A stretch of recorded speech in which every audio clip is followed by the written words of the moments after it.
In the words of the legendary chef and my personal hero, Anthony Bourdain, food is everything we are. It's an extension of a nationalist feeling, ethnic feeling, your personal history, your province, your region, your tribe, your grandma. It's inseparable from those from the get-go. Welcome to Every Dish a Story, a podcast about a place of food in our lives and what it meant to our ancestors. I'm your host, Kat, and I'm going to take you to a new location every 2 weeks to connect to who we are. American sociologist Shelton Reed had a good point when he said that Southern BBQ is the closest thing the US has to Europe's wine and cheese. You can drive 100 miles and the barbecue taste will change completely. Welcome to Every Dish a Story, episode 21. I'm your host, Kat, and we continue exploring Southern BBQ, Alabama being our today's stop. Barbecue is an age-old art and science of slow cooking meat. It is worshipped in the state of Alabama, from pecan-infused pork shoulder in Mobile near the coast to white sauce-soaked chicken on the banks of the Tennessee River. It is one of the oldest cooking techniques known to civilization since it involves the combination of fire, smoked, and meat. The word barbecue, according to most experts, derives from the Taino Indian word barbacoa, which characterized a lashed-together wooden structure on which meat was smoked slowly over the grate in the Dominican Republic and other Caribbean countries. The Spanish adapted the word to become barbacoa, which evolved into the term barbecue in the United States. And it was African slaves that introduced this way of cooking to the Carolinas, according to food writer Rob Walsh, in the 17th century. Pigs, since they're easy to keep and fatten, have become the most popular choice of meat for barbecue enthusiasts in the southern United States. Pigs were introduced to the New World by the Spanish in the 14th century, and the English introduced them to Virginia in the 17th century. Alabama joins Arkansas, Georgia, South Carolina, North Carolina, Kentucky, and Tennessee in the Southern Barbecue Belt, a string of states whose styles of barbecue have influenced one another over the years. Alabama barbecue is generally fueled by hickory wood, but oak and pecan are also used. Across Alabama, smoked pork, chipped, chopped, and sliced, is piled on a hamburger buns and often topped with coleslaw with dill pickles added as a defining condiment. Barbecuing was a cheap technique for the working class in the South to add taste and softness to even the most inexpensive portions of meat during difficult economic times. Throughout Alabama and beyond, barbecue has kept loyal to its blue-collar origins and is frequently the focal point of Saturday afternoon football tailgate parties, political rallies, family reunions, rural church fundraisers, and spontaneous backyard get-togethers. In addition to being a verb that describes the act of cooking, the word barbecue can also be used as a noun that refers to both the product and the social gathering at which it is consumed. In contrast to grilling, barbecue involves extensive cooking times over moderate heat, whereas grilling is done fast over higher temperatures. Many barbecue restaurants in Alabama are long-time operations that have been run by the same family for generations, while others have proved to be successful second careers for many entrepreneurs. Pork is commonly barbecued in Alabama in the form of ribs, shoulder, or butt, although many restaurants also feature chicken, brisket, and beef ribs. Alabama is sandwiched between the barbecue hotbeds of Memphis and the barbecue capital of the Carolinas. In northern Alabama, vinegar-based sauces akin to those found in eastern North Carolina can be found as well, but they are harder to come by in the southern part of the state, particularly in Birmingham. But throughout the state, tomato-based sauces that are reminiscent of those served from Memphis to eastern Tennessee are available in a variety of variations and flavors. Eastern Alabama spicy sauces commonly contain mustard, which has a South Carolina flavor and is often used in conjunction with tomato-based ingredients. A white sauce made from mayonnaise, vinegar, lemon juice, black pepper, and salt is one of the most recognizable aspects of Alabama barbecue. In 1925, Robert Gibson opened his Big Bob Gibson's barbecue restaurants in Decatur, Georgia, where he invented the sauce. Aside from being a kitchen staple, the white sauce has evolved into an important table condiment. Its application has gone beyond chicken, with diners frequently squirting it on pork shoulder. In the beginning, cooks would plunge chickens in the sauce, and the staff would joke that the chickens were actually baptized in it. Located in Tuscaloosa, Alabama, Dreamland Barbecue is the most well-known barbecue joint in the area. John Bishop opened the restaurant in 1958, and the initial menu consisted of nothing than ribs, white bread, chips, and beverages, with no other options. A rib sandwich consisted of 3 ribs on top of a loaf of commercial bread. The sauce had a distinct vinegar flavor, but it also had a strong tomato undercurrent.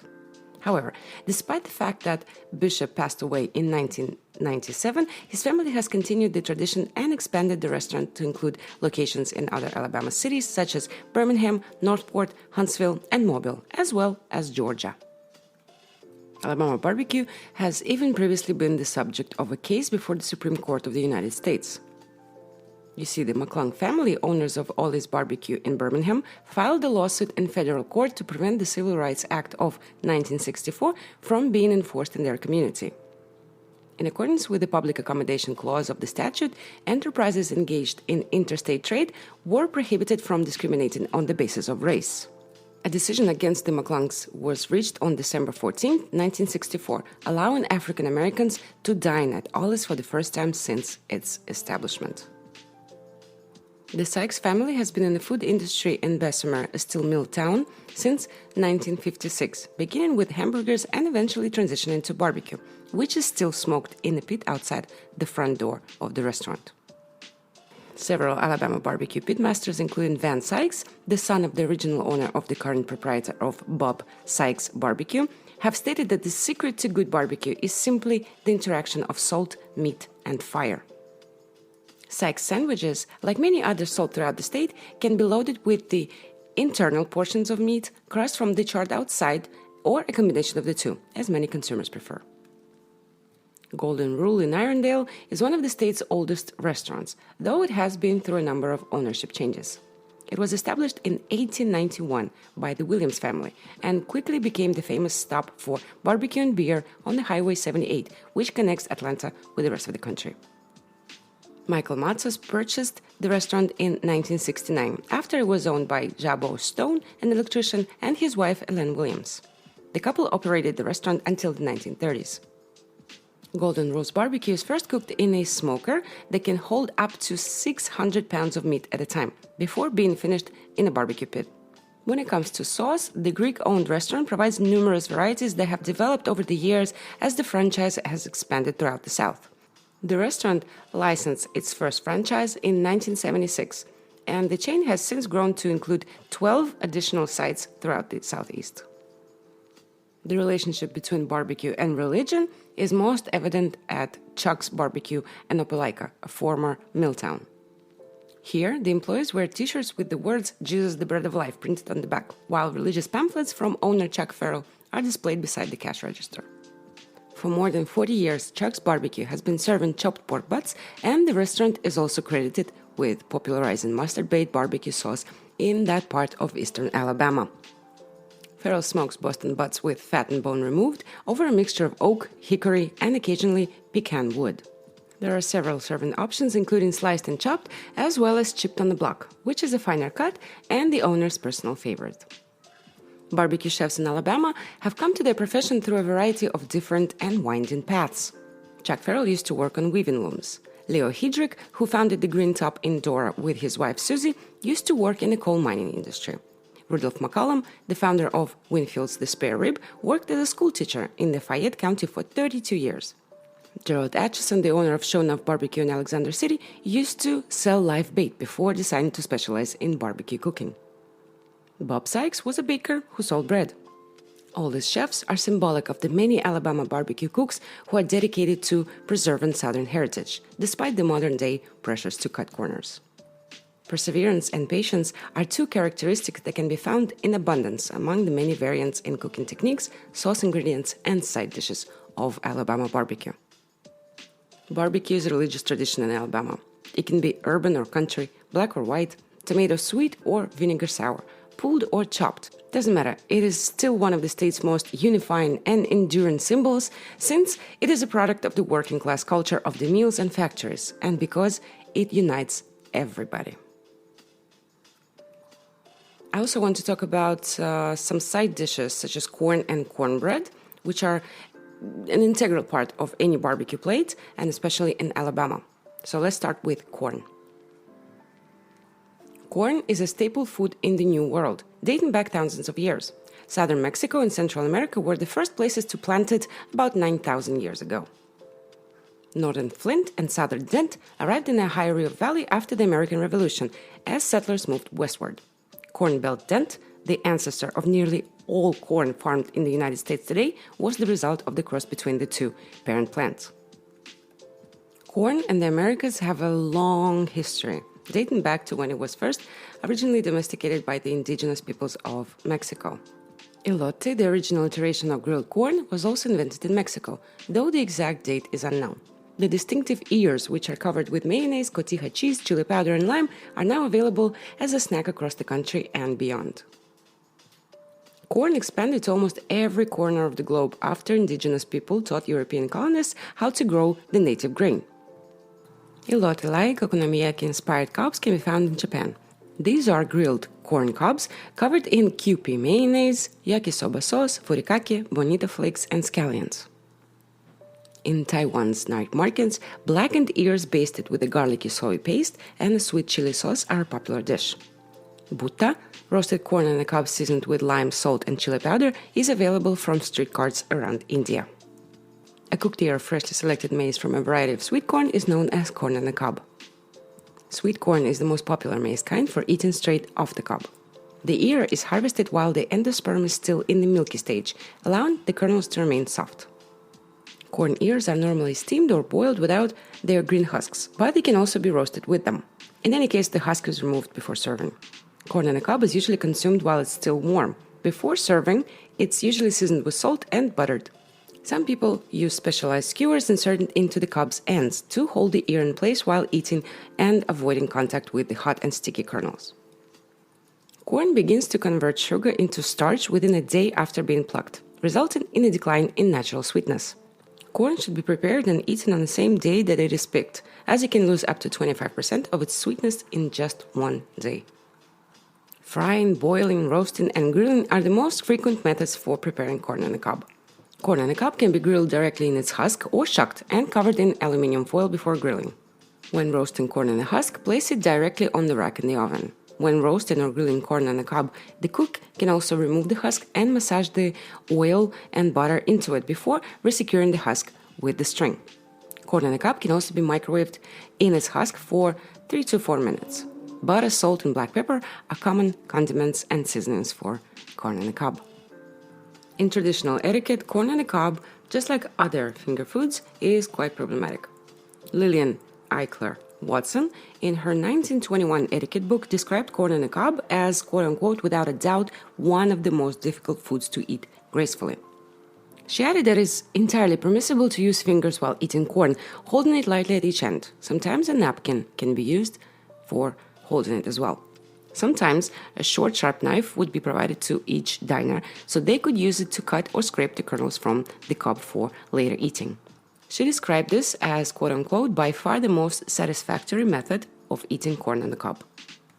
Other etiquette books recommend salting and buttering the corn a section at a time just before eating that particular section, which helps to minimize the mess on the diner's face and hands. Butter dripping down the diner's chin and kernels getting stuck in between teeth may be a source of embarrassment for the diner. Sweet corn season in Alabama runs from June to September, and it is one of the most popular summer crops available at farmers markets and roadside kiosks. Sweet corn is easy to prepare and serves as a delicious side dish for almost any dinner, including our barbecue plate. Let's talk a little bit about cornbread and why it is so important for the Southerners. Cornbread is a quick cornmeal bread associated with the cuisine of Southern United States and has its roots in Native American culture. Pancakes made from finely ground cornmeal are a staple food of the Hopi people in Arizona. The Hidatsa people of the upper Midwest call baked cornbread naxi. The Cherokee and Seneca tribes enrich the basic dough by adding chestnuts, sunflower seeds, apples, or berries, and sometimes combining beans or potatoes with cornmeal. Modern versions of cornbread are usually raised with baking powder. As Robbie Melvin, the director of Southern Living Test Kitchen, explains, what we know today as Southern cornbread originated in the early 18th century as a product of necessity. Growing wheat in the colonial South was quite difficult because it quickly went rancid from the heat, so wheat flour was a luxury that only wealthy landowners could use. In contrast, corn was a more durable grain used centuries earlier by the Aztecs and the Mayans, who milled their grains into a thick flour and then pressed the mixture into tortillas. The poor colonists imitated this process by creating a simple mixture of cornmeal and water, which they baked on the hearth and ate as is, or if they could afford it, with beans. Southerners didn't immediately start looking for ways to make cornmeal really tasty, though. They experimented for a long time with adding farm products, many of which came from pork. These included fat from bacon, pork fat, eggs, and buttermilk, all of which added flavor and richness to the final product. They also modified the baking process by pouring the mixture directly into a heated cast iron skillet, greased with butter or bacon grease. These recipes, however, noticeably lacked sugar. And those early cornbreads are still a far cry from the fluffy favorites we enjoy today. In addition to the lack of sugar and wheat flour, the early versions had no leaven agents. Substances such as baking soda and buttermilk, which make modern cornbread rise, were not used until the 19th century. Although the 18th century recipes can still be found today, the key ingredients, particularly buttermilk, have changed so much over time that it isn't nearly impossible to recreate the original. As grinding technology improved, traditional stone mills were replaced by more efficient steel roller mills in the early 20th century. And this drastically changed the quality of cornmeal. The heat produced by the steel rollers destroyed the corn kernels, reducing their natural sweetness and flavor, and reduced particle size, which weakened the structural qualities of the cornbread. To accommodate these problems, the addition of sugar, wheat flour, and chemical leaven agents such as baking soda transformed cornbread from a flaccid flatbread-like bread to a more substantial and fluffy version we enjoy today. One of the main reasons cornbread has always been a staple in the South is the predominance of corn among Southern crops. Wheat and rye did not store well in the heat and humidity of the South, and although the South was known for its biscuits, they were a rarity in earlier centuries. Instead, cornbread was the daily bread of the South. Cornbread began as cornmeal, water, and a little salt. There is a long-standing debate between the North and the South whether to use sugar in cornbread or not. Southern Living magazine polled its staff and readers about adding sugar to cornbread, and the final word was not forthcoming. Southerners are still very divided in their opinions. Reviews range from no sugar, little sugar, to lots of sugar. But one factor remains constant in the South. Whether you're making cornbread with sugar or without, it must be cooked in a heated cast iron skillet. The difference between Northern and Southern cornbread are as stark as the differences between North and South themselves. According to research, no one knows more about Northern cornbread than Crescent Dragonwagon, who hails from Vermont and wrote the book The Cornbread Gospels. She notes that Northern cornbread is sweeter, lighter, and more pie-like than Southern cornbread.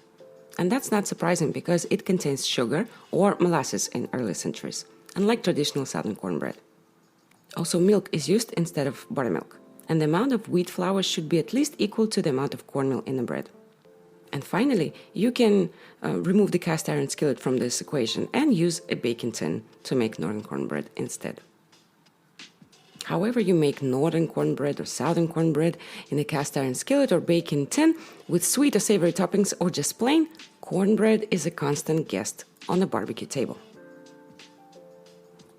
On this note, I'd like to end our little journey into Alabama and its barbecue, and I invite you to check out my own interpretation of the Alabama barbecue, which I managed to cook in my own kitchen here in Russia.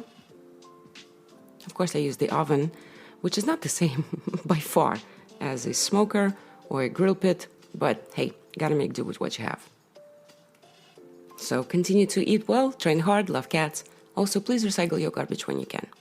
And wherever you are in the world, I hope that you are safe and that you are healthy. Bye-bye for now, and I'll be back on July 21st with a new journey.